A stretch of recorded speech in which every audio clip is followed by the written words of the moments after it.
Kryeministri Edi Rama ka qenë i pranishëm këtë të martë në 35 vjetorin e Partisë Socialiste në qytetin e Fierit, të cilin e cilësoi si kryeqytetin e socialistëve. Në fjalën e tij, Rama u ndal sërish te çështja e Zvërnecit. Kryeministri u shpreh se Shqipëria sot është bërë epiqendër e një sër përplasjesh.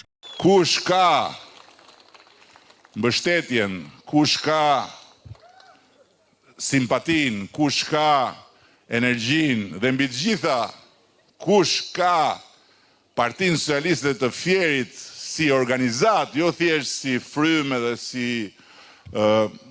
si familje njerëzish, po si organizat, atëherë mund të thotë që ka me vete kryeqytetin e Partisë Socialiste.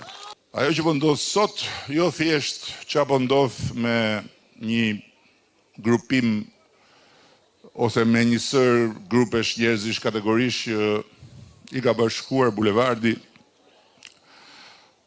duke filluar me një shqetësim legjitim për mjedisin dhe pastaj duke kaluar deri tek kërkesa për vdekjen e tradhtarëve me kryemua, por më e rëndësishme është çfarë po ndodh sot me Shqipërinë dhe pse Shqipëria po përdoret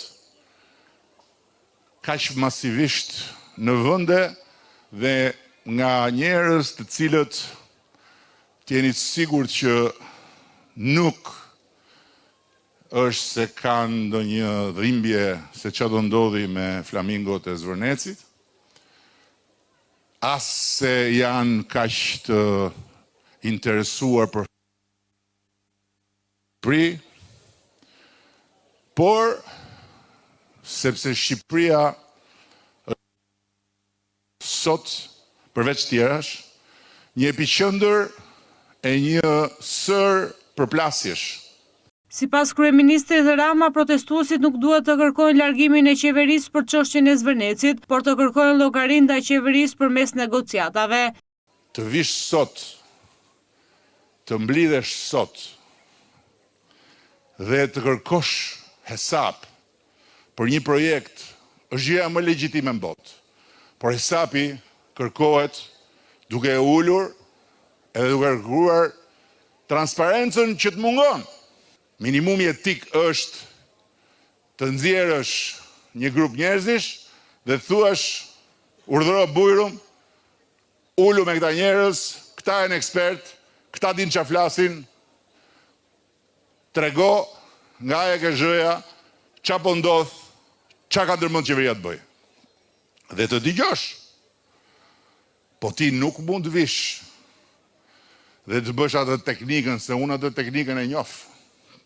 Nuk ka negociata largohu.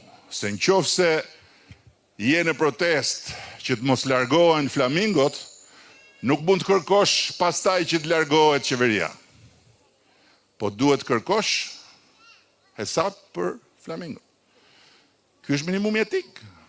Mëtej Rama u shpreh se investimet në vend do të vazhdojnë dhe se Partia Socialiste së shpejti do të sjellë një investim të ri mes Kavajës dhe Durrësit.